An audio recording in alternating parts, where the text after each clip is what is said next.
Welcome to my YouTube channel grow together. आज की इस वीडियो में हम सिटिंग अरेंजमेंट के बारे में स्टडी करने जा रहे हैं। इससे पहले हमने रीजनिंग के कुछ क्वेश्चंस और भी सॉल्व किए हैं। आप प्लीज़ उनको जाके एक बार अच्छे से स्टडी कर लीजिए। क्वेश्चंस की ओर मूव ऑन करने से पहले मैं कुछ पॉइंट्स को क्लियर करना चाहूँगी ताकि आप इजीली क्वेश्चन को सॉल्व कर पाएँ। सबसे पहले हमारे दिमाग में ये क्वेश्चन आता है कि सीटिंग अरेंजमेंट के क्वेश्चन पूछे किस टाइप में जाते हैं। फर्स्ट तो आपका आ जाता है लीनियर अरेंजमेंट और दूसरा आता है आपका सर्कुलर अरेंजमेंट, जिसमें आपको स्ट्रेट लाइन में कुछ अल्फ़ाबेट या कुछ पर्सन की पोजीशनिंग दी हुई होती है और उसमें फाइंड आउट करना होता है कि कौन सा पर्सन किस नंबर पे बैठा हुआ है या उसके लेफ़्ट में कौन सा पर्सन है या राइट में। वैसे ही आपका सर्कुलर में एक इस तरीके से आपका पूछा जाता है कि कौन किस पोजीशन पे बैठा हुआ है। ठीक है। सेकंड क्वेश्चन ये आता है कि रीड द क्वेश्चन केयरफुली। क्यों?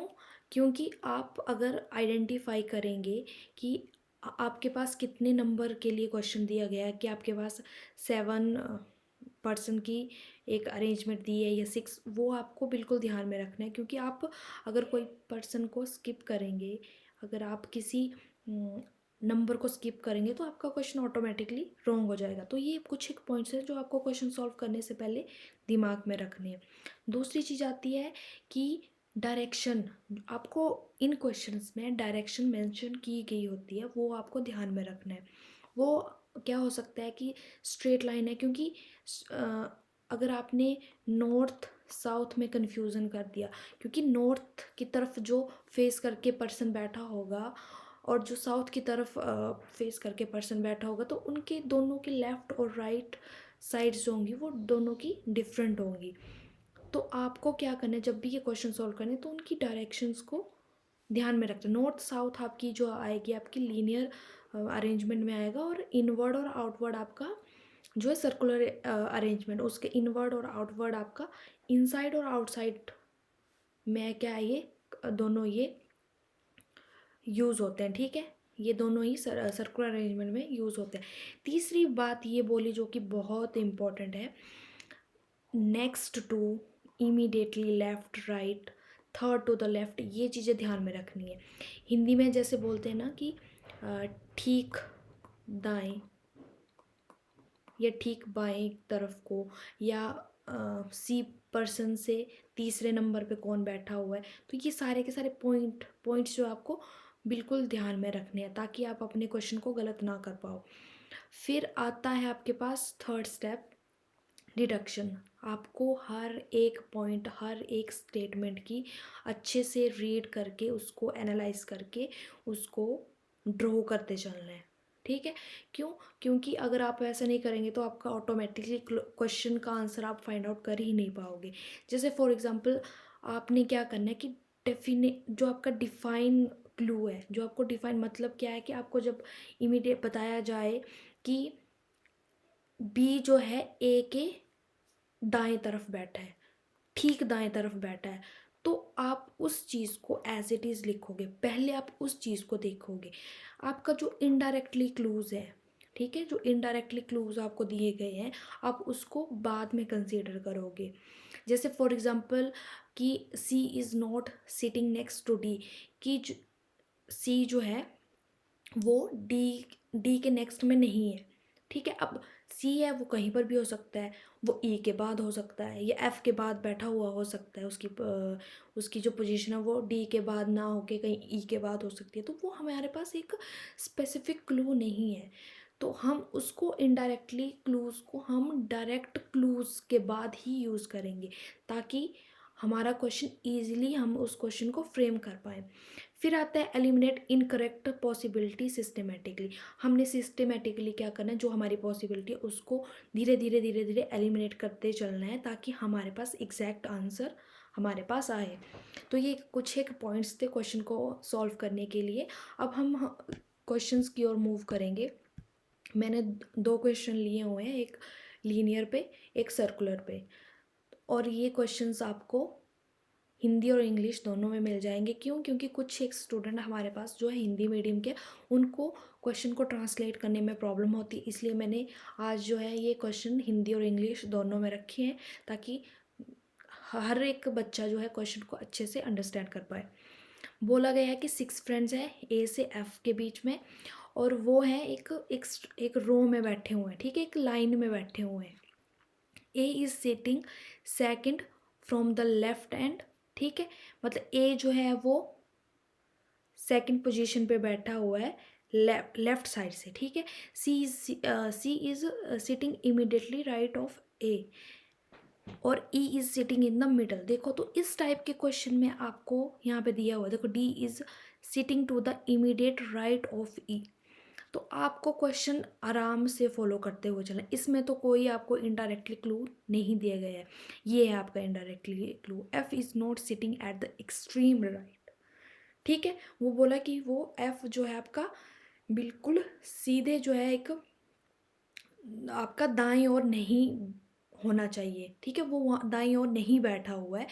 बाकी आपके डायरेक्ट क्लूज आपको दिए गए हैं, ठीक है। तो आपने धीरे धीरे उनको सोल्व करते चलना है। जैसे फॉर एग्जांपल ए इज, आपको क्या करना है कि आपको ये लीनियर लाइन में, आपको लीनियर जो आपकी सेटिंग दी है उसमें आपको एक इस तरीके का क्या करना है, एक आपको पोजीशनिंग लिख लेनी है, ठीक है। 6 दिए गए हैं ना, 6 फ्रेंड, ठीक है। बोला गया कि A is sitting second from the left hand, तो लेफ्ट हैंड कौन सा, ये है, ठीक है, और राइट हैंड आपका ये है। तो सेकंड पोजीशन कौन सी है, ये, मतलब ए आपका यहाँ पे बैठा हुआ है। फिर बोला गया कि C is sitting immediately right of A, ठीक है। तो सी कहाँ पे बैठा हुआ है आपका, इमीडिएटली मतलब यहाँ पे हिंदी में दिया गया है कि सी ए के ठीक दाएं बैठा हुआ है, ए के बिल्कुल दाएं, ठीक, मतलब ये आपका डायरेक्ट क्लू है, मतलब सी आपका थर्ड पोजीशन पे बैठा हुआ है। C is sitting immediately right of A. फिर बोला गया कि E is sitting in the middle. अब इस 1 to 6 तक की पोजीशन में मिडल आपका कौन सा आया, तो आप ई और 4 मतलब इन दोनों को कंसीडर करोगे, ठीक है। मिडल आपकी ये है ना, 1 से 6 तक के मिडल या 3 पोजीशन है या 4 पोजीशन है, बट 3 आपका फुलफिल है, ठीक है। 3 ऑटोमेटिकली 3 पोजीशन पे सी बैठा, तो बचा कौन हमारे पास 4। इट मीन्स कि ई आपका यहाँ पे आएगा। आपको धीरे धीरे करके आपके जो क्वेश्चन है उनको एलिमिनेट करते चलना है, ताकि आपका क्वेश्चन जो अच्छे से फ्रेम हो। फिर आता है आपके पास D is sitting to the immediate right of E, ठीक है। जो डी आपका क्वेश्चन है वो कौन सी पोजीशन पे बैठा हुआ है, आपका इमीडिएट ई के बाद बैठा हुआ है, तो आपका कौन सी पोजीशन पे आएगा, ये डी जाएगा आपका राइट ऑफ ई, ये रहा, ठीक है। क्योंकि सेम बोला गया है ना, ये अगर आपको इंग्लिश में कन्फ्यूजन हो रही है तो आप हिंदी से ट्रांसलेट कर सकते हैं कि डी ई के ठीक दाएं बैठा है, ये रहा ई, और ये इसका राइट हैंड साइड, ठीक है। फिर बोला गया है कि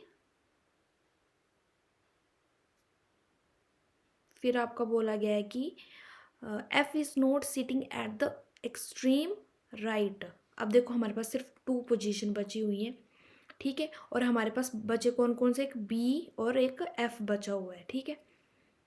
तो ये क्या होगा कि अब एक्सट्रीम राइट पे नहीं आएगा, मतलब बिल्कुल आपका जो दाएं छोर है ना, वहाँ पे एफ की पोजीशन नहीं है। इट मीन्स तो वो कहाँ जाएगा, यहाँ पे जाएगा, ठीक है। तो अब बचा क्या, बी, जो कि ये जाएगा। तो अब आपका क्वेश्चन था who is sitting at the extreme right and, तो कौन आपका राइट छोर, आपका जो दाएं छोर है या राइट पोजीशन है, एक्सट्रीम राइट पोजीशन है उस पोजीशन पे कौन सा अल्फ़ाबेट आएगा, तो वो है आपका बी, क्योंकि बिल्कुल एक्सट्रीम पोजीशन पे आपका बिल्कुल राइट साइड पे आपका है बी। तो आपका इस तरीके की सीरीज बनेगी ये ये इस तरीके से बैठे होंगे। और मैंने अगर आपको आपको ये कन्फ्यूज़न है कि मैंने यहाँ एल क्यों लिया और यहाँ पे राइट क्यों लिया, आपको ये कैसे पता लगा, तो उन्होंने बोला कि नॉर्थ साइड, नॉर्थ की ओर फेस करके बैठे हुए हैं। ये रहा आपका नॉर्थ। अगर फॉर एग्जांपल आप इस तरफ को फेस करके बैठोगे तो ये आपका लेफ्ट होगा, ये आपका राइट होगा। ठीक है, तो इस तरीके के ये आपकी, अगर वो साउथ बोलते, अगर इस क्वेश्चन में वो अगर साउथ की ओर बोलते तो ये सारे के सारे ऑपोजिट हो जाते, ये राइट हो जाता, ये लेफ्ट हो जाता, ये ऑपोजिट हो जाता। मतलब जो आपका लेफ्ट था वो राइट बन जाता, जो राइट था वो लेफ्ट बन जाता, अगर वो साउथ की ओर फेस करके बैठे होते तो। ठीक है, इसलिए तभी तो मैंने आप लास्ट के क्वेश्चन में आपको बताया था कि जो ये आपकी जो सिटिंग की जो ये पोजीशन दी होगी है कि साउथ में डायरेक्शन दी होगी, साउथ में या आपका नॉर्थ में, तो उसको ध्यान में रखना है। नेक्स्ट क्वेश्चन है आपका, ये है सर्कुलर अरेंजमेंट के ऊपर बेस्ड है। ठीक है, तो इस क्वेश्चन को भी हम ध्यान से देखेंगे कि ए से एच तक सर्कुलर में लोगों को बिठाया गया है। ठीक है, एक टेबल में बिठाया गया है। तो H is on the immediately left of A. ठीक है, but A is not neighbour of D. ठीक है, तो अगर देखो, अगर इसमें क्या होगा, एक सर्कुलर दिया होगा ना। ठीक है, और ये सारे के सारे सॉरी सेंटर की ओर फेस करके बैठे हुए हैं। ठीक है, H is on the immediately left of A. तो आपका एक ये है, फिर है but A is not neighbour of D. ये भी आपका डायरेक्ट क्लू नहीं है। F is on immediately right of B. F is on immediately right of B. अब इसका right, for example B, B को अगर हम यहाँ पे कंसीडर करके चलें, ठीक है, तो वो बोला गया कि एफ जो है इसके राइट में है। ठीक है, अगर हम सारे इस तरफ को फेस करके चलेंगे तो इस पर्सन का राइट कौन सा होगा, ये होगा। ठीक है, फिर बोला C is between E and F. C जो है वो ई और एफ के बीच में, ई एफ की पोजीशन मिल गई तो ई कहीं यहाँ जैसे हम कंसीडर कर लेते हैं। ठीक है, तो यहाँ आ गया हमारा ई और यहाँ जैसे हमारा आ गया सी। ठीक है, अभी ये क्वेश्चन थोड़ा थोड़ा कुछ फ्रेम हो रहा है। ठीक है, फिर बोला गया है कि जी इज नेबर ऑफ ई। ठीक है, हमने यहाँ से क्वेश्चन क्यों स्टार्ट किया, क्योंकि ये डायरेक्टली एक दूसरे से क्या है, कनेक्टेड है। ठीक है, एच और ए का फिर दोबारा कहीं पर भी जिक्र नहीं किया गया है, क्योंकि ये हमारे पास इनडायरेक्टली क्लू है। ये डायरेक्ट हमें फ्रेम करते हुए दिख रहे हैं कि हमारे पास बोला गया है कि जी इज़ नेबर ऑफ ई, मतलब नेबर है तो या तो वो यहाँ आएगा या तो वो यहाँ आएगा। अब ई के तो नेबर कोई भी हो सकता है, क्योंकि या तो जी यहाँ पे आएगा या तो जी यहाँ पे आएगा। ठीक है, अगर हम आगे क्वेश्चन फ्रेम करते हैं, क्योंकि अब देखो एक और क्वेश्चन क्या बोला था कि H is on the immediately left of A, but A is not neighbour of D. ठीक है, ए जो है बोलता है कि ए जो है वो नेबर नहीं होगा किसका, डी का।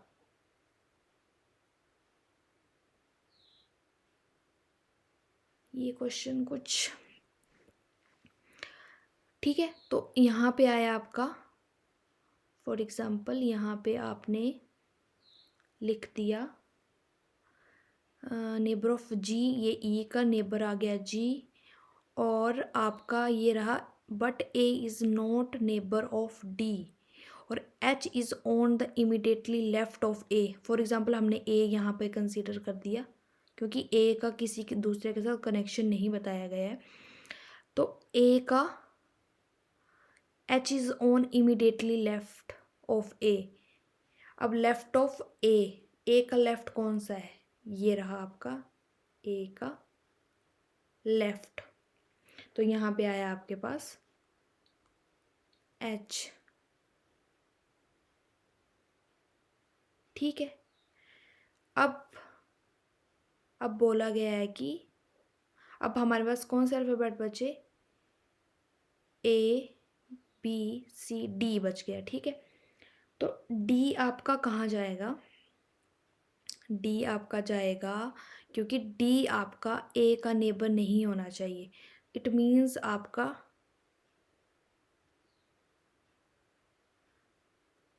डी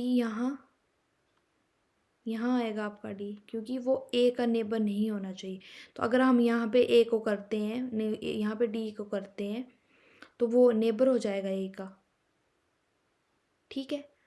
तो आपका ये रहा, तो ए और बी के बीच में कुछ नहीं है, नथिंग, क्योंकि ए और बी जो हैं आपके,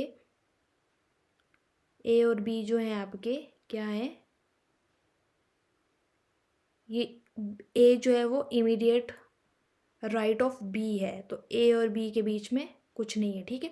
तो ये आपका क्वेश्चन इस तरीके से सॉल्व होगा, ठीक है। तो अगर आपको इसके ऊपर और क्वेश्चन चाहिए कि हम कुछ और क्वेश्चन को प्रैक्टिस करें, तो कल की हम वीडियो में कुछ और क्वेश्चन लेके आएंगे, ताकि आप ज़्यादा से ज़्यादा प्रैक्टिस कर पाएँ इन क्वेश्चन पे, ठीक है। तो आज के लिए इतना ही, थैंक यू।